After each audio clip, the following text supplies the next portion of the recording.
Glory to Jesus Christ. Beloved, what can I say to you? Sometimes reading can be a dangerous thing. You read and you get caught up in a story. And I made this mistake, and I was caught up in a story, listening to a podcast about a story and also reading the transcripts of this podcast. And this story is a very interesting one, but a very tragic one. And I was pulled into it. I couldn't stop reading it until I finished it. The story is about a young pastor, an evangelical, who goes to Seattle. And he starts this church, this evangelical community. And he's laboring in this community. And he's in his 20s, and he's young, but he's intense. And this community grows and grows and grows and grows until at the end, in around 2014, he has about 13,000 people, maybe more. And he has 14 different locations. And actually his church is not like this one. They have this big screen that comes down and he broadcasts his sermons to 14 different locations. But he has this massive, massive thing, this massive edifice that he's made. And it's so interesting to study the story because this man had a lot of magnetism. He was intense, really intense. And yet you begin as you watch to see something was wrong. Even from the beginning, something is wrong. There's a woman who was working for him early on. She became his kind of secretary. And one time there was a meal, this kind of potluck at church, and people said, "What's it like working for the pastor?" I won't mention the pastor's name, because I don't judge him, actually. I don't judge him. I don't judge him. I love him and I pray for him. I don't judge him. But the woman is pulled aside and people say, What's it like working for the pastor? She says, "Oh, what's the good part?" She says all these good things. And they say, "What's the hard part?" And she says, or what part is troubling? What part is difficult? And she says, "I wish this young pastor would allow some older men to stand around him. Because then they might push back on him and curb him a little bit and give him some wisdom." But she never said she didn't want him to be the pastor. She never said he should be removed. She never said any of this. She just said what she said. She loved the pastor, but she thought some old men around him would help. The next day she gets a phone call from this young pastor. He says, "Come to my office now." So she comes in. She's a little bit worried. She comes in. And the pastor says to her, "People are saying to you, you're teaching heresy." The woman is shocked. "Heresy? What do you mean?" He said, "You don't trust the leadership of this church. You don't trust the leadership of this church. From God, that's heresy." Whoa, the woman doesn't even know what to think. All she said was this, and all of a sudden she's being charged with heresy according to this evangelical conception, which doesn't really fly even there. And so this young man grows older, and as he grows older, his church grows, and he becomes more volatile, more intense. And he begins to do things that are a little bit more radical, and he begins to abuse people more and more in his community. One time, there's many pastors, he has many pastors who run all these churches that he has. And one of them makes some kind of mistake, and so he hauls him in and he starts yelling at him. He says, "Whose church do you think this is?" And the guy that was being harangued, he basically says, "Is this a trick question? Does this church belong to him or does it belong to God?" He said, "Well, I thought it was the first answer, but I gave him the answer he wanted to hear. I said, 'Is your church X?' He said, 'You're right, it is.'" And he was full of anger. Eventually, this man's ministry implodes. It completely implodes. But so much happened. He grew it to such a large extent. So much occurred. So many seeming blessings happened there. And yet, if you were to ask me, I would say the problem from the very beginning was a problem of desire. This man claimed he desired Christ. That's not true. If he desired Christ, he would have looked like Christ. Or he would have been in pain to look like Christ. His desire was vainglory and vanity and arrogance. This is what his desire was, truly. It wasn't Christ. My wife has been reading a wonderful book written by a wonderful priest in Romania who died at the hands of the communists. And his book is a four-part set. The first is called Preparation, the second is called Purification, the third part is called Illumination, and the fourth part is called Deification. And she's only reading the first part about preparation. And this blessed man, he says that one of the great hindrances to drawing near to God is desire. Now you hear me talk endlessly about the passions. The passions are actually hard. I'll explain to you what I mean. There's two kinds of passions. The first kind of passions, the fathers say, are the natural passions, the blameless passions. Like, I get hungry, I get tired, I get thirsty, I need to sleep, I feel pain. These are called the blameless passions. We're born with these. We can't get rid of them. Right? These passions cause us pain, and we can have pleasure over and against them. The passions the Father spent most of the time talking about are hardened sins. When you, through desire, commit a sin, and you commit it habitually, and then it becomes the pattern of your life, that's a passion in which you live in this state continuously.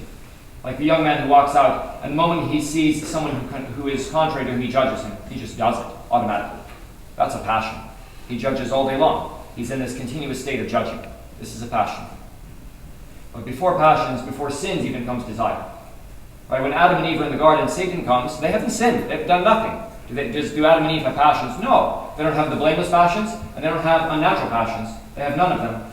They're in the garden, and Satan comes, and he says to them, you should become gods, you should eat of this tree, and desire is enkindled within them. Desire. See, desire is deep within man. Man desires deification. He desires God. He desires God with all his being. This is what he truly desires. But man has a capacity for desire.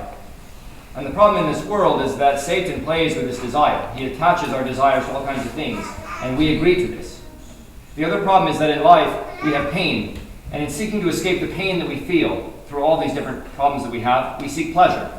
And so our life becomes this cycle in which we attempt to get away from pain and to embrace as much pleasure as possible, to minimize pain and maximize pleasure. And this is the tension of our life, the kind of seesaw of our existence. And this seesaw breeds desire, very intense desire. So this pastor that I spoke of earlier, he has strong desire. But what's it for? What is it for? See, beloved, desire is at the depths of everything. There's a man who envies his neighbor. He envies his neighbor for the things his neighbor has. He sees that his neighbor has a better house, a better car. Doesn't matter. He envies him. And he hates this envy that he has. He hates envying his neighbor. I don't want to envy my neighbor. But he can't stop doing it. Why can he not? He has to realize something. It's that his desire is not for God, but for the world. If his desire is fixed on earthly things, he will never stop desiring these things. He will never stop envying the man who has what he truly desires. So therefore, how can he crimp this passion unless he crucifies this desire, or better yet, transfigures the desire, moves the desire to something else? St. Anthony the Great, he says this, he says, desire is the beginning of the passions. Desire multiplies sin, gives birth to unbelief, darkens the rational mind, weakens the will, and cultivates death. This is what desire does, if it's not used properly. St. Pachomius says, the greatest evil is to go against God's will and to satisfy your own desires. And yet desire is natural. It's natural within us. What should we do? St. John Chrysostom says this. He says, the root of desire is in our nature, for desire is a natural thing. But to desire evil, however, is related to man's own will. So our desire is something that we have naturally, but we can contour it. We can move it the way that we wish to move it. And so let's say that the passions are like a bridge spanning a huge chasm. This bridge is a super bridge. It has a huge arch underneath it to support it. That arch is desire. The bridge is the super highway going to hell, following the way of the passions. But if a man removes the desire for the passions and he transfers the desire to God, does the bridge fall immediately? No, the bridge is strong. It stands for a while. It will stand for a while. But over time it will start to sag, and it will start to sway. It will sag more, it will sway, and it will sag more until it falls. Because if the passions are not propped up by desire, they are damaged. They're gravely damaged. But desire comes first. And see, there's many men who are cosmetic Christians. When they come to the church or the hospital, they don't want invasive surgery, they want cosmetic surgery. So what this means is they come and they say, I don't want to make these mistakes anymore. I'm tired of making this mistake. I'm tired of sinning this way. But what they don't realize is it goes much deeper. It goes much deeper to the very core of their being. You make mistakes, not because you simply fall into mistakes. Mistakes can happen. But real patterns, real passions are born of desire, because we desire the wrong thing. And so many men will not go deep enough to look at their hearts and say, what do I truly desire? What do I want? What do I truly want? If I truly want Christ, would I live the way I do? Or do I truly love the passions? I really want the passions. That's why my passions are so strong, because I want them. I want what they offer. Except I don't. I kind of do. I do. Desire is so powerful. Desire is at the beginning of everything. And so we cannot correct the passions until we start looking deeply within our hearts and saying, what do we desire? Mary of Egypt, for example, Mary of Egypt is not a woman who kind of makes mistakes through her life. She's not a woman who makes a lot of mistakes. Mary of Egypt's whole life is a mistake because her desire is wrong. She is full of desire. In fact, Mary of Egypt is the greatest example of someone who gives themselves completely to desire. completely, in every aspect of their being, she surrenders herself to desire. And this is absolute catastrophe. Her problem is her desires. And she relates this. She confesses this to Zosima. She says, "Oh, Father, my desires are wrong. I desire this insatiably." And yet, how do we correct this problem? And Mary of Egypt is an example of this. How do we correct our desires? We need to. How do we do that? How can we do this? There's two ways. The first way to correct desire is love. To love God, to love our neighbors. So the man who's covetous, what happens if he loves God? If he loves God, what will happen is that he'll begin to say, "Oh my Lord, glory to you for all the things you have given to me." Instead of looking at his neighbor, he'll glorify the Lord for the little that he has, realizing that the little he has, he is unworthy of. He's unworthy of the little he has. And so he'll say, "Oh my goodness, the Lord has given this to me, whom I'm unworthy." Glory to him. Glory to him. But then if he's full of love, he'll see that his neighbor is rich and his neighbor does well, and the man will say, "I love my neighbor, so I'm joyful in what he has, as long as it doesn't harm him. I hope his possessions don't harm him, but I'm happy for him, I love him. Because my desire isn't for his things, but for him, for his salvation, and for God." And see, love is the fulfillment of desire. Love is the transfiguration of desire. All desire truly should be bound up in love, except we continue to shift it to all these other things, except what it should be. And so Mary of Egypt does this. She goes to the church and she finds herself shut out. And she changes her desire with the help of the Mother of God, with the help of grace. We need grace to change our desires. We also need our own desire too. We have to will our desire to change. We also need to ask God to help us change our desires. And Mary of Egypt changes her desire. She changes it completely. She tries to. She undertakes heavy labors to change it. The second way we have to change our desires, beloved, is through abstinence. Is through blocking the desire. So Mary of Egypt is a great example. She doesn't trust herself to be in the world, for obvious reasons. She doesn't have a great track record. She goes to the desert and hides from her sin. She hides from her desire. She closes up her desire and seals it off, and shuts it off there, and hides there. And guess what? Between love and her abstinence, she grows. She grows. She overcomes her passions. You know, beloved, our culture today is so effeminate in so many ways because it lives by desire. It lives by desire. People say there's a crisis in masculinity. That's absolutely true. But what is the crisis related to? True masculinity is manifested in control. Control of people? No, because there's been many men who've controlled millions, but they cannot control themselves.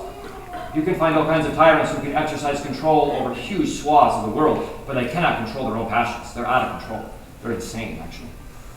The pagans believed that uncontrolled desire was insanity, is madness.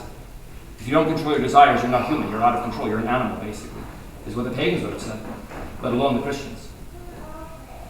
So real masculinity, beloved, real strength, real manliness is to control the passions, to exercise control over the passions.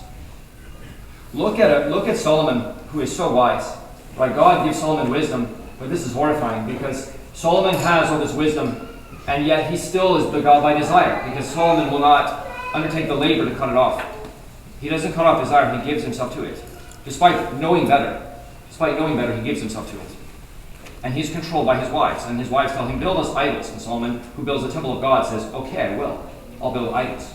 That's insane, but Solomon does it. And it's more insane given that he's the wisest man on earth through God-given wisdom, yet he turns into this because of desire. Now contrast him with Elijah the prophet. Elijah the prophet was abstinent in a time when all Jews married. It was very odd that Elijah would live like this without marrying. He never married. He was celibate. And so the fathers say, Elijah quenched the desire. And God said to him, "Because you've done this, you can quench the heavens if you want. You shut off desire, you can shut off the heavens then. And it won't rain until you say so." That's how much authority God gave to Elijah for quenching desire. So Solomon is controlled by this multiplicity of women, and wives and concubines that he has. They govern him, even though he's the God-given king, the son of David. They rule him and they rule Israel. Whereas Elijah rules himself and he rules the heavens. The heavens shut because Elijah tells them to, because he controls desire. This is so important. Desire has to be controlled, but it has to be transfigured. What happens if a man controls desire? What happens if he gives his desire to God? Mary of Egypt. See, Mary of Egypt is so amazing in the sense that she dominates the passions. And when Zosima meets her, he's amazed. Nature obeys her. The lion buries her. All these different things happen. The Jordan stands still for her. She walks across it like a road. And she's this awful sinful woman, and yet she is pure. That's why we have white on the altar today. I actually couldn't find flowers that were better, but white is very good today because Mary of Egypt went from being black to being white. She went from being covered with soot to being glorious, resplendent, pure. And so Mary of Egypt shows us what happens. Right? Zozima offers her food. She takes nothing. She touches the lentils with her fingers and takes 3. She takes this. Because she doesn't live by the desires of this world. She lives by the desires of God. Do you believe that's true? Do you believe the story of Mary of Egypt? Do you actually believe this? When I was in Romania, I kissed the skull of a saint. There was a skull that was offered to me. And I think that this was the skull of John. I'll tell you about him. John was like Mary of Egypt, except he wasn't quite as simple. He was the vicar bishop of Kiev. And when communism came into Russia, John resigned his position. He wasn't the main bishop anyway. He wasn't the metropolitan. He was the vicar bishop, the assistant. He resigned his post, and he went to Romania. He went to Moldova. And he basically went to a monastery, and he offered himself as a novice there. He came as this old man, this old man wearing rags, and he said, I'd like to be a novice in this monastery. And I said, yes, you can be, old man, if you're going to be obedient. And this man, who was a bishop already, became obedient. He became a novice in a Romanian monastery. And then he made so much progress, it was so good, that they said to him, we'd like to taunt you, Father. You're a good man. And he said, I have to leave. I'm a bishop already. And he left, and he went into the forest, and he would walk through the forests. And Elder Cleopas, as a young monk, met him. And actually, he went up to Elder Cleopas' brother, and he said to him, and Elder Cleopas was a witness to this, he said, get ready. You're going to go on a journey. And his brother died a short time later. And this bishop was amazing. He had all the gifts you could imagine. But there's more about him. What happened was that there was a Romanian priest monk, and his job was to be the confessor to all these nuns in this monastery called Agapia. It was a huge monastery, talk about 200 nuns, something like that.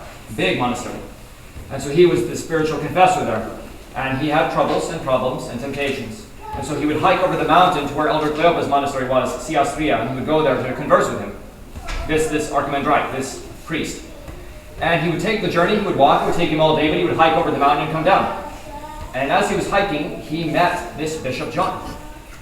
And he said, Bishop John came out of the forest with this prayer rope made of it was almost like flower buds that he had tied together. It was like this organic prayer rope, made of rose buds or something like that. And this is what he was using to pray with. And he said to him, and he came and he spoke to him by name, and he began to speak to this archimandrite. He said, you're wrong, Father. Don't leave the monastery. God has sent you to take care of those nuns. You're not allowed to leave. You're not allowed to go and join Elder Cleopas. You can't do that. You need to stay here. You need to take care of the nuns and be obedient. And the priest is like, oh my goodness, wow. And so they're talking, and he tries to give the bishop food. The bishop's on lemony food. He says, there are those who eat meat, and there are those who eat only dairy and fish, and there are those who don't take dairy or fish, they take only vegetables and oil. He said, there's those who don't even take oil. Then there are those who don't take bread. They live on bread. And then there are those who don't even eat bread. They eat greens. He said, then there are those who, if they love God enough, they live only on Holy Communion. And that's all I live on. I live on prayer. And he holds up his prayer and he said, I take communion. And he said, I go and I see Elder Cleopas when I wish to.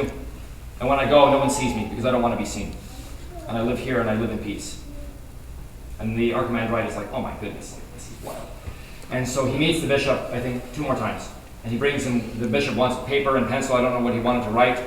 And that wasn't the man's business anyway. And he brought it to him. And the bishop would write these things. And so when I was in the monastery of Sikla, which is not far from Siastria, they heard that my name was John, and for some reason they assumed that I had some kind of connection to this, this Bishop John. And so they opened up his reliquary, and they pointed at his skull and said, kiss the skull, kiss his head. And I bent down and I kissed the head of John, this glorious man, this amazing man, who lived like Mary of Egypt did. He literally did not live by desire. He lived by the desire only for God, not by human desires. And so, beloved, transfigure your desires. Look deeply within your soul. Say, what do you desire? Do you desire this, or do you desire the world? The passions will remain as long as you desire the world. When you start to desire this, the passions will begin to weaken. They'll begin to die. And the more you desire this, the more that desire grows. Just like the more that St. Mary of Egypt's hunger for fornication was satisfied, it grew. It grew until she got on the ship and saw every young man she wished to defile, because her desires were so insane. But the man who gazes at this and is transfixed by this, his desire grows and grows and grows, and it becomes insatiable. And pretty soon he begins to perform asceticism, and he does more and more and more. try to satisfy his yearning for God. And God keeps pulling him in further and further and further. May God pull all of us in this direction and make us to have worthy desires, always, now, and ever, unto the ages of ages. Amen.